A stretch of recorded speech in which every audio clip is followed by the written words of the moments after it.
Hello दोस्तों, कैसे हैं आप लोग। हम लोग देख रहे हैं एडमिनिस्ट्रेटिव लॉ और आज का हमारा टॉपिक है constitutionality of delegated legislation, constitutional delegation and control over delegated legislation. तो चलिए देखते हैं। तो हम लोग इसको तीन पार्ट में करके देखेंगे क्योंकि इसमें तीन महत्वपूर्ण जो है टॉपिक है। Constitutionality of delegated legislation, constitutional delegation and control over delegated legislation. ठीक है, तो पहला पार्ट हमारा है कॉन्स्टिट्यूशनलिटी ऑफ डेलीगेटेड लेजिस्लेशन। तो चलिए देख लेते हैं। Delegated legislation has become an essential feature of modern administrative state. However, important constitutional question arise: is delegated legislation constitutional? In India, the constitution does not expressly mention delegated legislation। जैसा कि आप लोग को पता है कि डेलीगेटेड लेजिस्लेशन का जिक्र जो है कॉन्स्टिट्यूशन में नहीं है। ठीक है। Nevertheless the Supreme Court has recognised its validity subject to constitutional limitation. मतलब डेलीगेटेड लेजिस्लेशन आधुनिक प्रशासनिक राज्य की एक आवश्यक विशेषता बन चुका है, लेकिन यह महत्वपूर्ण संवैधानिक प्रश्न उठाता है कि क्या डेलीगेटेड लेजिस्लेशन संवैधानिक मतलब कॉन्स्टिट्यूशनल है। भारत के संविधान में इसका स्पष्ट उल्लेख नहीं है, फिर भी सर्वोच्च न्यायालय ने कुछ वैधानिक सीमाओं के अधीन इसकी वैधता को स्वीकार किया है। दूसरा है constitutional position in India. Delegated legislation is constitutionally valid provided, मतलब डेलीगेटेड लेजिस्लेशन कॉन्स्टिट्यूशनली वैलिड है जो यह प्रोवाइड करता है कि legislator lays down the legislative policy, essential legislative function are not delegated, delegation is within limits of parent act and it does not violate fundamental right and it is not arbitrary और unreasonable. मतलब कि delegated legislation constitutionally valid है, लेकिन उसको किसके दायरे में रहना चाहिए वो निर्भर करता है। मतलब कि legislature lays down legislative policy, मतलब वो लेजिस्लेटिव पॉलिसी बना सकते हैं। Essential legislative function are not delegated, मतलब जो इसेंशियल जो है लेजिस्लेटिव फंक्शन है उसे डेलीगेट नहीं किया जा सकता है। डेलीगेशन जो है पेरेंट एक्ट के अंदर होना चाहिए और ये फंडामेंटल राइट का उल्लंघन नहीं करना चाहिए और ना ही ये आर्बिट्ररी और अनरीजनेबल होना चाहिए। आप लोग हिंदी यहाँ पे पढ़ सकते हैं। आगे बढ़ते हैं हम। इम्पोर्टेंट केस लॉज इन री डेली लॉज 1951 में कहा गया था कि दिस इज लीडिंग केस, मतलब जो ये लीडिंग केस था डेलीगेटेड लेजिस्लेशन पे इंडिया में। सुप्रीम कोर्ट ने कहा था कि लेजिस्लेचर में डेलीगेट एंसिलरी और सब ऑर्डिनेट लेजिस्लेटिव पावर्स, लेकिन but can not delegate it's essential legislative function. ठीक है, लेकिन वो अपना इसेंशियल लेजिस्लेटिव फंक्शन को डेलीगेट नहीं कर सकता है।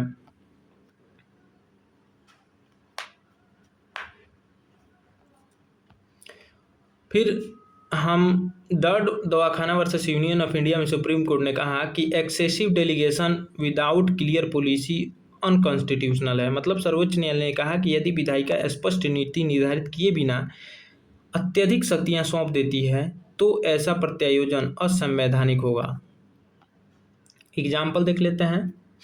सपोज पार्लियामेंट कुछ लॉज पास करती है रिगार्डिंग पोल्यूशन से। ठीक है, इट में authorize central government to prescribe pollution standard, however parliament itself must decide the policy regarding environmental protection.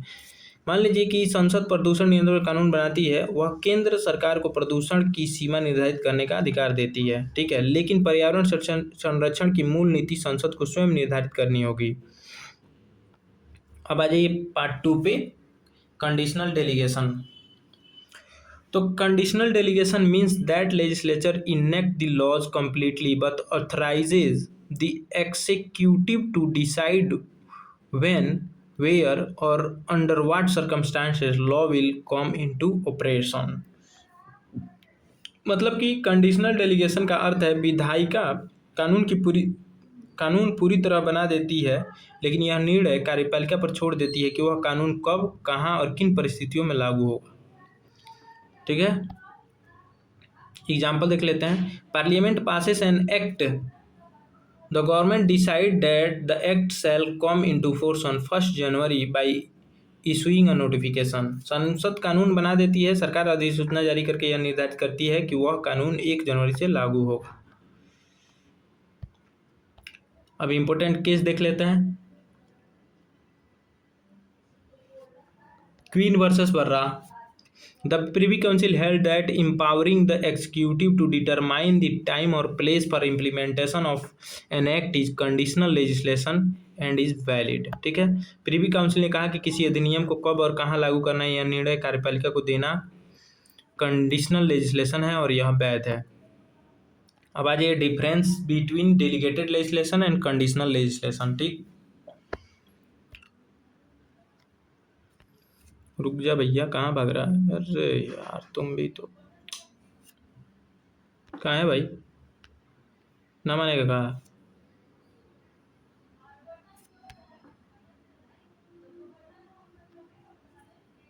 ससुरा, चलिए देख लेते हैं। Delegated legislation, conditional legislation. Delegated legislation executive बनाता है और कंडीशनल लेजिस्लेशन लेजिस्लेचर बनाता है। ठीक, डेलीगेटेड लेजिस्लेशन में रूल्स बनाया जाता है और लेजिस्लेचर द्वारा कंप्लीट लॉ बनाया जाता है। ठीक है, मतलब जो एक्सिक्यूटिव बनाते हैं वो सिर्फ रूल्स बनाते हैं, लेजिस्लेचर जो है कंप्लीट लॉ बनाता है। ठीक है,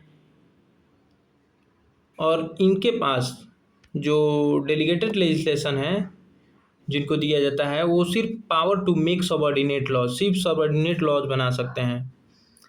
और लेजिस्लेचर क्या है? Power only to decide implementation, ये इम्प्लीमेंटेशन को डिसाइड करता है। इनके पास जो है वाइडर लेजिस्लेटिव पावर होता है, लेकिन इनके पास लिमिटेड एडमिनिस्ट्रेटिव पावर होता है।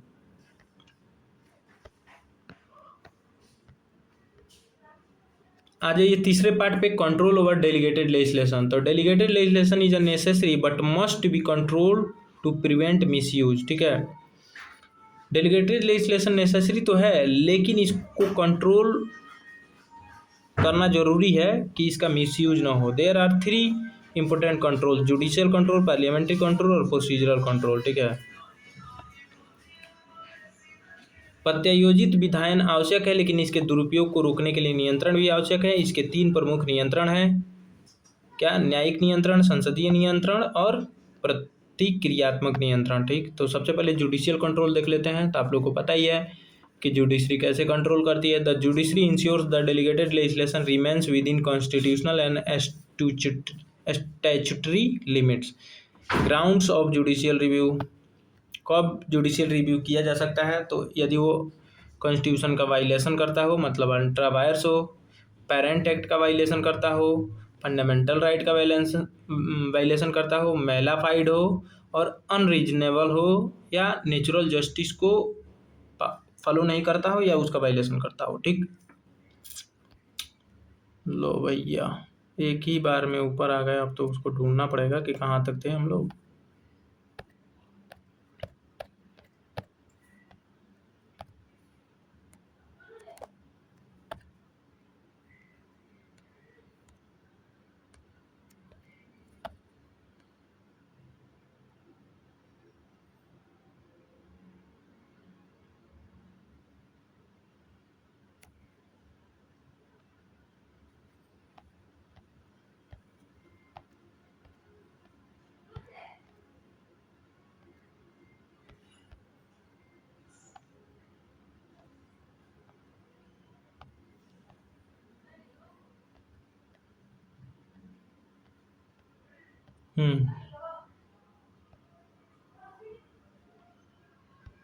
यहीं पे थे हम लोग।